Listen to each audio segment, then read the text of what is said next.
श्रीराम.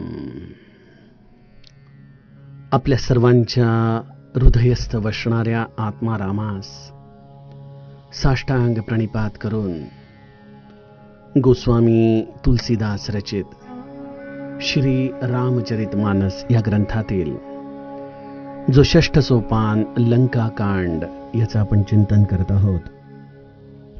सज्जन हो, हे आपलाच कथा चिंतन क्रमांक 1011.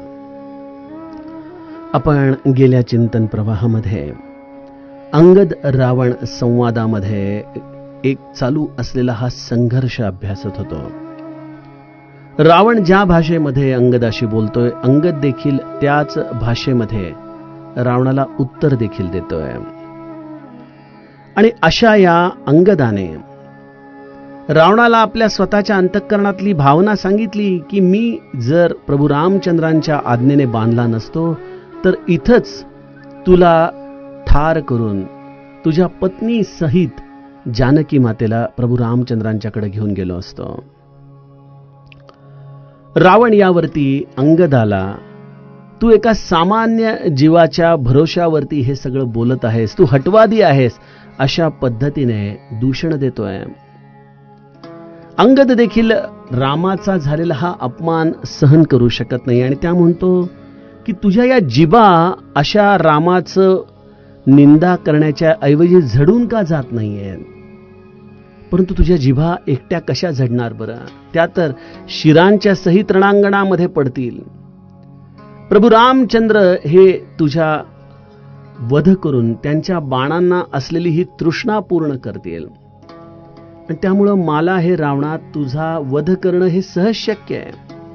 आणि यामध्ये माझा पुरुषार्थ पण वेगळा नाही, कारण जो मेलेला आहे त्या मेलेल्याला परत काय मारायचं. अंगदाने रावणाला 14 प्रकारच्या व्यक्तींची नावं सांगितली जी खरं तर दिसायला जिवंत आहेत परंतु ती मेल्यासारखीच आहेत आणि अशांना मारून पुरुषार्थ साधता येत नाही. त्यामुळं अंगद रावणाला म्हणतोय की मी तुला मारणं यामध्ये माझं मोठेपण काही नाही, परंतु प्रभू रामचंद्रांचे बाण तुझ्या रक्तासाठी तहानलेले आहेत आणि त्यासाठी मी तुला न मारताच सोडून देत आहे. हे बकवाद करणाऱ्या नीच राक्षसा, मी तुझा प्राण हरण करणार नाही. अशा पद्धतीने अंगदाने रावणाला असा सज्जड दम भरलाय. त्यातील पुढील कथाभाग गोस्वामीजी गाऊ लागतात.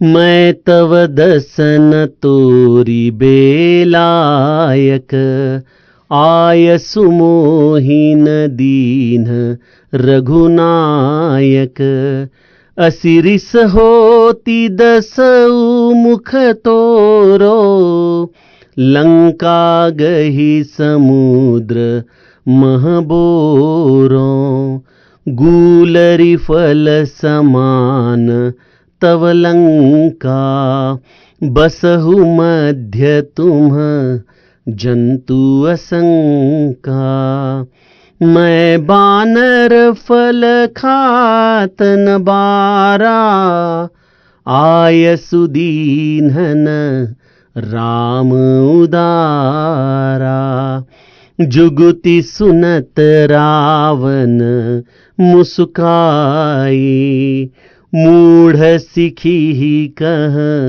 बहुत झूठाई बाली न कबहु गाल असमारा मिली तपसीन तय भयसी लबारा साचे हूँ मैं लबार भुज बीहा जौ न उपारियूं तव दस जीहा समुझी राम प्रताप कपिकोपा सभा माझपन करी पदरोपा जौ मम चरण सकसी सठटारी फिरही राम सीता मैं हारी सुनहु सुभट सब कह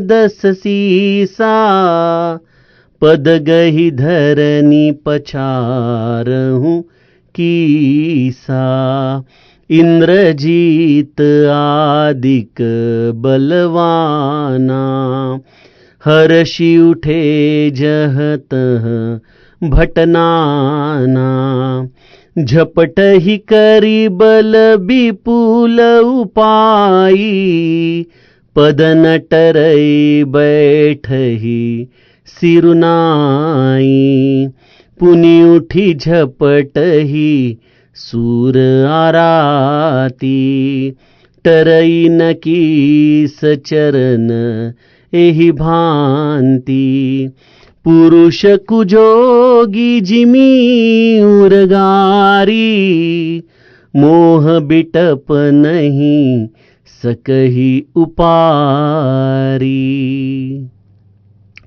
कोटिन मेघनाद सम सुभट उठे हर्षाई, झपट ही टरै न कपि चरण, पुनि बैठहि सिरनाई, भूमिन छाड़त कपि चरण, देखत रिपुमद भाग, कोटि विघ्न ते संत कर, मन जिमिनी तिन त्याग, सियावर रामचंद्र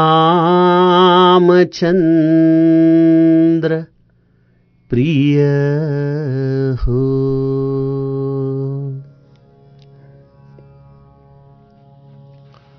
सज्जन हो, अंगदाने रावणाला तू 20 डोळ्याचा असूनही अंधळा आहेस, तुझ्या जन्माचा धिक्कार आहे, अशा पद्धतीने त्याची लांछना करताना एकच उदाहरण सांगितलं की ज्या वालीकडून रावण तू कसा बसा आपला प्राण वाचवून आलास, त्या बालीचं तू बळ जाणतोस. अशा या बालीला देखील प्रभू रामचंद्रांनी एका बाणामध्ये नेस्तनाबूत केलं. यावरून तरी विचार कर की प्रभू रामचंद्र हे मानव कसे असू शकतील. ती एक परमशक्ती आहे, तो प्रत्यक्ष परमात्मा आहे. आणि हे एवढं ढळढळीत उदाहरण समोर असतानाही तुला 20 डोळे असूनही तू हे पाहू शकत नाहीस, त्यामुळे तू खऱ्या अर्थाने आंधळाच आहेस रे. तुझ्या जन्माचा धिक्कार आहे. मला जर प्रभू रामचंद्रांनी आज्ञा दिली असती तर हे युद्ध मी आजच सर्व काही संपवून जानकी माते सहित प्रभू रामचंद्रांच्याकडे परत गेलो असतो, परंतु प्रभू रामचंद्रांची तशी मला आज्ञा नाही. अंगद म्हणतोय, मैं तव दसन तोरी बे लायक, आय सुमोहिन दीन रघुनायक. माझं सामर्थ्य तुझे दात तोडायला समर्थ आहेत, परंतु काय करू, प्रभू रामचंद्र मला तशी आज्ञा देत नाहीत. सज्जनो, आपण परमार्थामध्ये काय किंवा या लौकिक चरित्रामध्ये काय एक गोष्ट वारंवार ऐकतो आणि ती म्हणजे गुरु आज्ञा प्रमाण. गुरु आज्ञा प्रमाण आपल्या समस्त कार्याचं हित ज्याच्या आधाराने हे सुस्पष्ट होत असतं त्याचं नाव आहे गुरु आज्ञा. अशा गुरु आज्ञेच्या अधीन जो जीव राहतो, जो गुरु आज्ञेप्रमाणे कार्य करतो, त्याच्या जीवनामध्ये त्याला अपयशाला कधी सामोरं जावं लागत नाही. अंगद देखील आपलं सामर्थ्यवान असूनही ही असहाय्यता रावणाच्या समोर व्यक्त करतोय की प्रभू रामचंद्र मला तशी आज्ञा देत नाहीत. आपण बघितलं की सुंदरकांडाच्या अंतिम टप्प्यात समुद्र देखील प्रभू रामचंद्रांच्या जवळ येऊन हीच मागणी करतो की प्रभू आज्ञा अपेल श्रुती गाई, करो सो बेगी जो तुम ही सोहाई. प्रभो, आपली आज्ञा ही अंतिम आहे असं सर्व वेदांनी देखील गायलेलं आहे. त्यामुळं आपण मला उपाय विचारताय, परंतु आपल्याला जे योग्य वाटेल ते आपण लगेच त्वरित अंमलबजावणी करावी. अशा पद्धतीने समुद्र देखील प्रभू रामचंद्रांच्या आज्ञेचं महत्त्व सांगतोय. बघा, प्रभू रामचंद्रांच्या दासाच्या देखील आज्ञेचं तेवढंच महत्त्व आहे. ज्याप्रमाणे प्रभू रामचंद्र आज्ञा देत आहेत त्याचप्रमाणे त्यांचे जे समर्पित दास आहेत, ज्यांना आम्ही संत म्हणतो, सद्गुरू म्हणतो, त्यांच्या आज्ञेचं देखील तेवढंच महत्त्व आहे. अरण्यकांडामध्ये सीताजींना देखील लक्ष्मणाने एक विनंती वजा आज्ञाच केली होती. की या लक्ष्मण रेषेला ओलांडून तुम्ही कुठल्याही परिस्थितीमध्ये बाहेर पडू नका. या रेषेच्या आतमध्ये या लक्ष्मणाच्या तपस्येचं सर्व बळ तुम्हाला सांभाळण्यासाठी पुरेसं आहे. परंतु जर ही रेषा तुम्ही ओलांडली तर या उपरांत लक्ष्मण देखील तुमच्यासाठी काही करू शकणार नाही. आणि लक्ष्मणाला जेव्हा प्रभू रामचंद्रांच्या शोधात सीताजींनी बाहेर पाठवलं आणि जेव्हा हा यती संन्यासाच्या वेशामध्ये रावण सीताजींच्याकडे भिक्षा मागायला येतो, तिथला पुढचा इतिहास आपण सर्वच जण जाणतो. आणि सीताजींच्याकडून या लक्ष्मण रेषेला ओलांडण्याची अवज्ञा घडते. सज्जनो, सद्गुरू देखील तुम्हा आम्हा प्रत्येकाला अशीच आयुष्यामध्ये एक लक्ष्मण रेषा ओलांडून देत असतो. त्या लक्ष्मण रेषेच्या आतमध्ये जोपर्यंत तुम्ही आहात तोपर्यंत सद्गुरू कृपा छत्राखाली आहात, त्याच्या रक्षणाखाली आहात. आपण म्हणाल की अहो, आम्हाला सद्गुरूंनी अशी लक्ष्मण रेषा कुठं सांगितली आहे, कशी ओळखायची? आपल्या उपासनेमध्ये जी पदं आहेत ना सज्जनो, त्यामधून आपल्याला ही लक्ष्मण रेषा काय आहे याची पूर्ण जाणीव श्री महाराजांनी करून दिलेली आहे. अहो मंदिरवासी जन, तुम्ही ऐकावे वचन, तुम्ही ऐकावे वचन.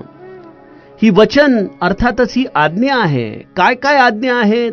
आल्या अतिथा अन्न द्यावे, राम नाम दृढ घ्यावे, पूजा करावी त्रिकाळ, अंगी वैराग्याचे बळ, नका धरू काही आस, नाम जपा श्वासोश्वास, पंचपदी भजन करा, राम नाम दृढ धरा.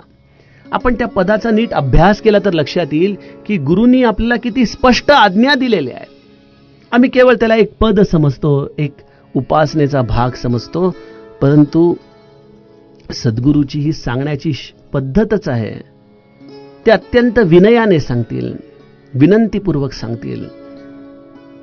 आपण त्या विनंतीला वचन समजून, ती आज्ञा समजून आपल्या जीवनामध्ये आचरणात आणायची असते.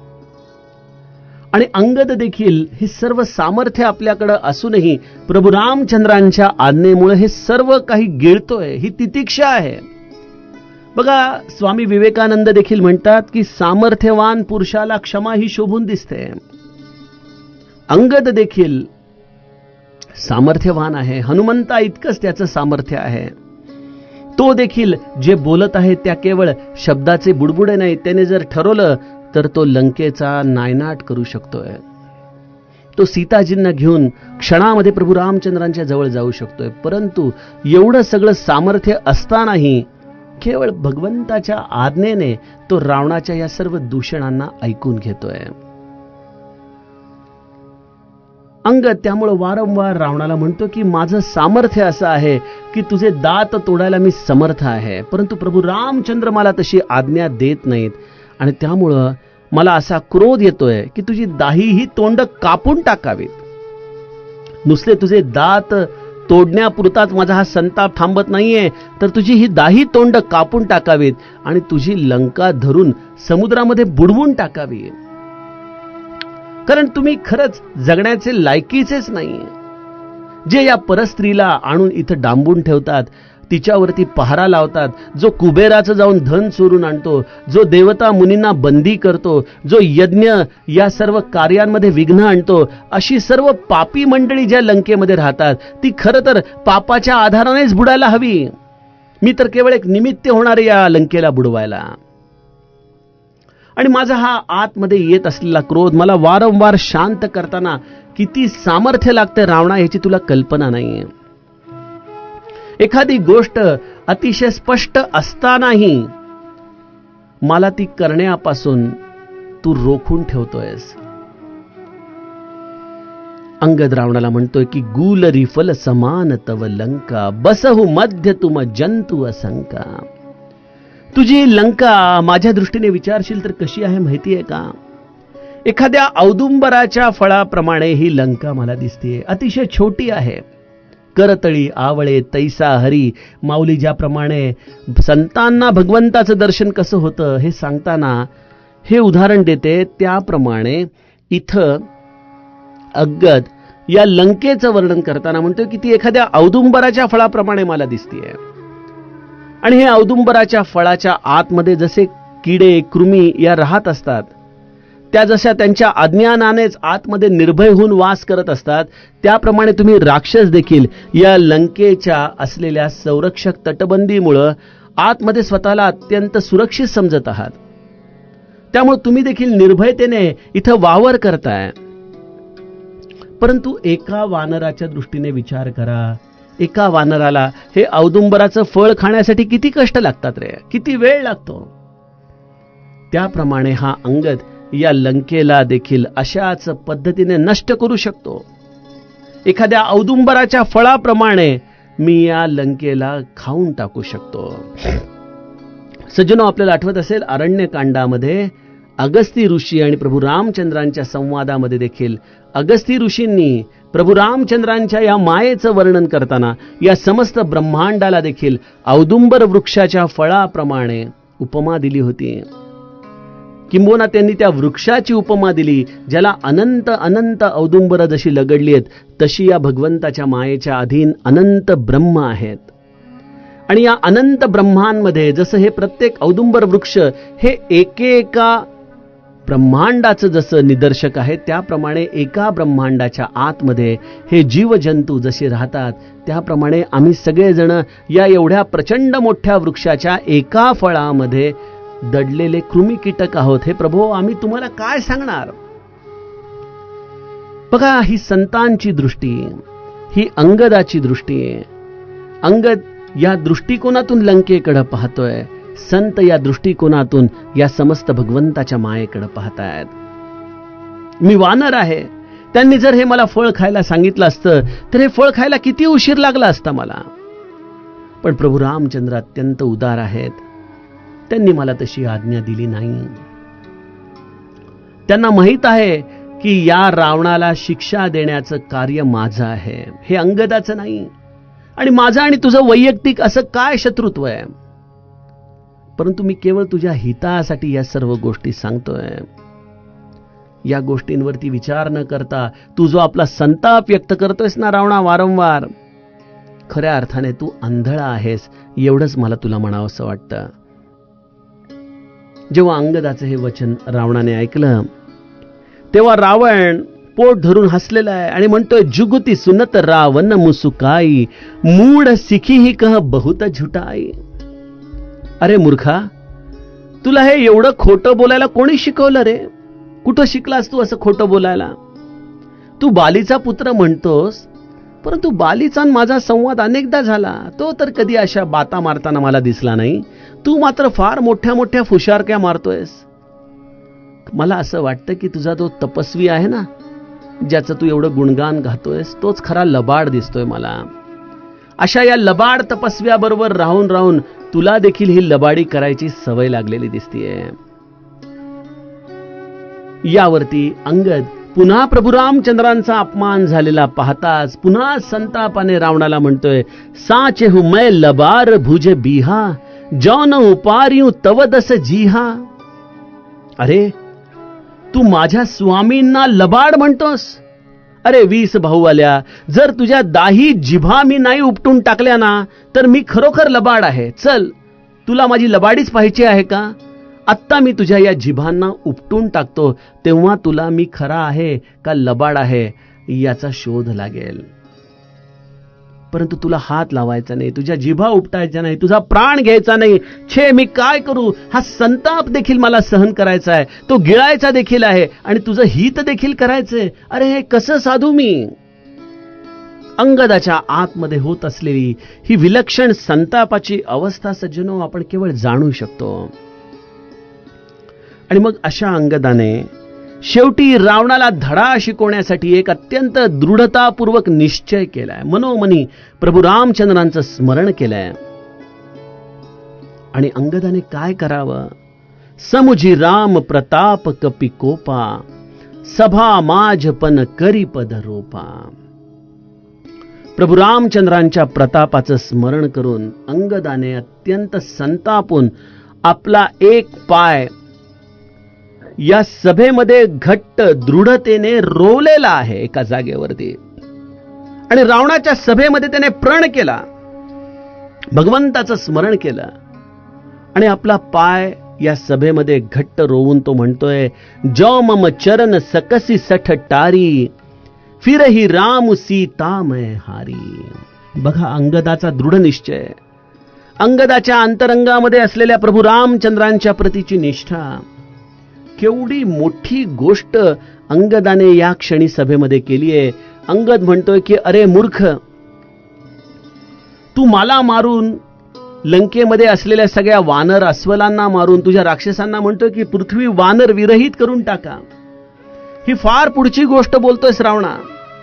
मला मारणं देखील तुझ्या सैनिकांना शक्य नाही, परंतु मी त्यासाठी परीक्षा आणखीन तुझ्यासाठी सोपी करतो आणि या परीक्षेच्या बदल्यामध्ये मी माझ्या स्वामींचं सर्वस्व पणाला लावतो. हा मी माझा पाय रोवून तुझ्या सभेमध्ये जो ठेवलाय ना, तू माझ्या जर चरणाला बाजूला केलंस, जर हा माझा चरण तू हलवून या जमिनीपासून उचलू शकलास, तर मी तुला शब्द देतो माझ्या स्वामींच्या वतीने की फिरही राम सीता मैं हारी.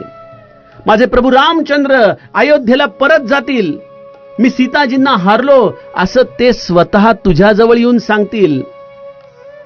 बाप रे, केवढा मोठा निश्चय आहे अंगदाचा. अंगदाने प्रभू रामचंद्रांच्या वतीने रावणाला असा शब्द देऊन टाकला की जर तू माझ्या पायाला हलवून दाखवलंस तर प्रभू रामचंद्र हारले, ते सीताजींना जिंकू शकले नाहीत, अशा रीतीने ते परत माघारी जातील. तू माझा पाय तर हलवून दाखव इथून. सज्जन, तो पाय नव्हता, तो प्रत्यक्ष होता एका निष्ठेच्या कसोटीचा क्षण. आपण सत्य आहोत. प्रभू रामचंद्र हे प्रत्यक्ष परमात्मा आहे. रावण चुकलेला आहे. अशा रावणाला खरं तर मृत्यूदंड आपण क्षणामध्ये द्यायला पाहिजे, परंतु ते आपलं कार्य नाही आणि हा संताप देखील आपल्याला सहन करायचा आहे. या सगळ्याची परिणिती या दृढ निष्ठेच्या दृष्टीने अंगदाच्या पायामधून घडलेली आहे.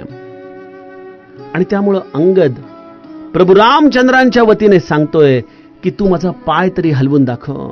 आणि असं म्हणून अंगदाने प्रभू रामचंद्रांचं स्मरण करून आपला पाय या सभेमध्ये रोवलेला आहे. आणि त्या क्षणी सुनहु सुभट सब कह दस सीसा, पद गही धरणी पछारहु कीसा. हे सर्व वीरांनो ऐका. रावण म्हणतोय आपल्या सर्व मंत्रीगणांना, अरे हे फार छोपं काम आहे. या अंगदाचा पाय धरून या वानराला पृथ्वीवरती आपटून टाका. ज्या पद्धतीने त्याने माझ्या मुलाला पायाला धरून आपटलं आणि गतप्राण करून टाकलं, हे आपल्याला अनायसे मिळालेलं सावज आहे. याच्या पायाला धरून याला पृथ्वीवरती आपटवून टाका. आता बघा, जो मेघनाथ ब्रह्मबाण मारू शकतो, ज्या मेघनाथाकडे अनंत प्रकारच्या शक्ती आहेत, ज्यांनी प्रत्यक्ष हनुमंताला नागपाशामध्ये बांधलं, अशा या मेघनाथासाठी तीनही निपाती ताही सन भाजा, भिरे जुगल मा नहु गज राजा. हनुमंत आणि मेघनाथाच्या युद्धामध्ये गोस्वामीजींनी या दोघांना जणू काही दोन मस्तवाले हत्ती एकमेकांशी लढतायत अशी उपमा दिलेली आहे. म्हणजे मेघनाथाची शक्ती ही काही कमी नाहीच. आणि आता तर अट फारच सोपी आहे. अंगदाचा केवळ पाय उचलायचा आहे आणि त्याला हलवून दाखवायचंय. हे ऐकताच मेघनाथ म्हणाला की हे फारच सोपं काम आहे. इंद्रजीत आदिक बलवाना, हर्षी उठे जह तह भट नाना. अनेक योद्धे जिकडून तिकडून आनंदित होऊन उठले की चला, हे युद्धाचं संकट टळतंय असं दिसतंय. उद्या जर आपण अंगदाला या पद्धतीने हरवलं तर या अंगदाला प्रभू रामचंद्रांच्याकडे जाणं आणि त्यांना हे सांगणं, हे सर्व पाहणं फार मोठं रोचक ठरणार आहे. आणि त्यामुळे सगळेजण आनंदित होऊन उठले की चला, शत्रूला अनायसे पाणी पाजायची वेळ आलेली आहे. आणि प्रत्येक जण येऊन अंगदाच्या पायाला धरतंय, आपलं पूर्ण बळ पणाला लावतायत आणि सगळेजण या अंगदाच्या पायाला हलवण्याचा, उचलण्याचा प्रयत्न करतायत, खूप झटापट करतायत. परंतु ते पायाला तीळभर देखील हलवू शकत नव्हते, उचलू शकत नव्हते. तो पाय नव्हताच, जणू काही प्रत्यक्ष या महादेवाचं या असलेल्या धनुष्याप्रमाणे त्याचं वज्रस्वरूप झालं होतं. हा पाय देखील या प्रत्येक राक्षसाचं जणू काही सगळं बळ ओढून घेत होता.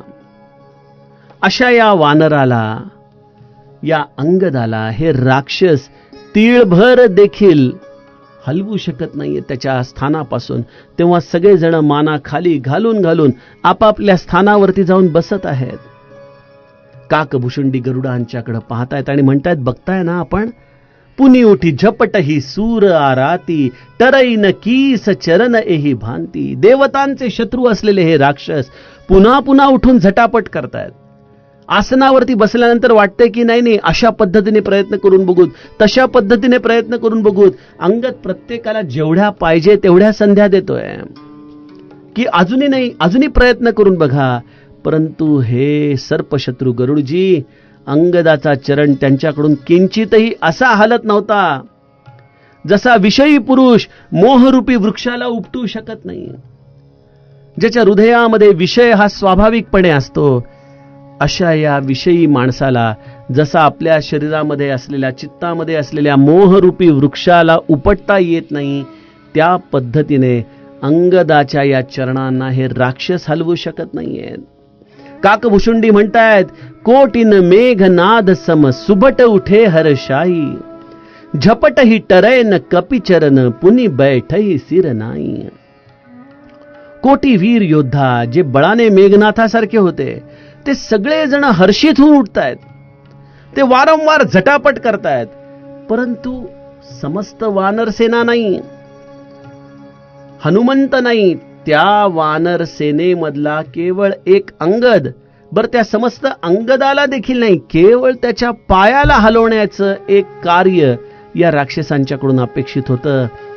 परंतु इतक्या पद्धतीने झटापट करूनही त्यांच्याकडून या वानराचा पाय उचलला जात नाहीये.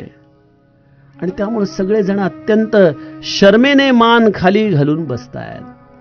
रावणाला तोंड दाखवण्याची देखील त्यांना भीती वाटतीये, कारण रावण प्रत्येक त्याच्या या योद्ध्याकडे अपेक्षेने पाहतोय की कदाचित हा नाही, परंतु हा मात्र महान योद्धा आहे, हा निश्चित ते काम करेल. आणि या प्रत्येक योद्ध्याची अवस्था ही जेव्हा अशा पद्धतीने हरल्यासारखी व्हायची, ते जेव्हा मान खाली घालून आपल्या आसनाकडे निघायचे, त्यावेळेला प्रत्येक वेळेला रावण त्यांच्याकडे पाहून आणखीन क्रोधित व्हायचा. अरे, यासाठी तुम्हाला ठेवलं होतं का इथं? यासाठी तुम्हाला एवढा मोठा खुराक, एवढं मोठं बळ मी तुम्हाला दिलेलं आहे का? एका वानराचा साधा तुम्ही पाय हलवू शकत नाही? गोस्वामी लिहितायत, भूमी न छाडत कपिचरण, देखत रिपुमद भाग, कोटी बिघ्नते संत कर, मन जिमी नीती न त्याग. अंगदाचा हा पाय या पृथ्वीला अशा पद्धतीने धरून आहे जसा कोट्यावधी विघ्न येऊनही संताचं मन हे कधी नीतीला सोडत नाही. नीती हा संतांचं जीवन आहे, त्यांचा प्राण आहे. आणि अशा नीतियुक्त आचरणाने संत आपलं हे जीवन अव्याहतपणे व्यतीत करत असतो. आणि या सगळ्या संतांच्या जीवनामध्ये अनंत परीक्षेचे प्रसंग येतात, अनंत प्रलोभनं येतात. अनेक वेळेला वाटतं की एवढी छोटीशी तर गोष्ट आहे, ही नीतिबाह्य जरी असली तरी केल्याने काय फरक पडतो, असा विचार करून हे नीतिबाह्य आचरण त्यांनी तसूभर जरी केलं तरी तेवढंच पुरेसं होतं अंगदाचा पराभव करण्यासाठी. परंतु जो खरा संत असतो, तो ज्या पद्धतीने कधीच नीतिबाह्य आचरण करत नाही, किंवा तसा मनामध्ये विचार देखील आणत नाही, अशा संतांच्या मनामध्ये जशी नीती वास करते, त्याप्रमाणे या अंगदाचं चरण या पृथ्वीवरती वास करतंय. आणि सज्जनो, शत्रू पक्ष हा जसा या कार्यामध्ये यश न मिळाल्यामुळे खजील होतोय, त्याचप्रमाणे या शत्रू पक्षाला या अंगदाची असलेली निष्ठा, त्याचा प्रभू रामचंद्रांवरती असलेला दृढ भाव, यामुळे तर त्यांचा पराभव होतोच आहे. आणि त्यामुळं अंतरंगामध्ये असलेला त्यांचा मद हा क्षणामध्ये चूर चूर झालेला आहे. अशा या अंगदाची ही विलक्षण प्रभुताई, जी त्याने स्वतः आपल्या अंतःकरणातला भाव जाणून या रावणाच्या समोर एका परीक्षेच्या रूपाने ठेवली आणि यामध्ये रावण सोडून त्याच्या सभेमधले मेघनाथाच्या समवेत सर्व राक्षस जण हे पराभूत झालेले आहेत.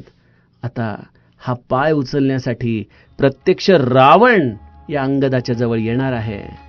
त्याचं वर्णन आपण सज्जन हो पुढल्या कथा विभागामध्ये बघूयात. जानकी जीवन स्मरण जय जय राम.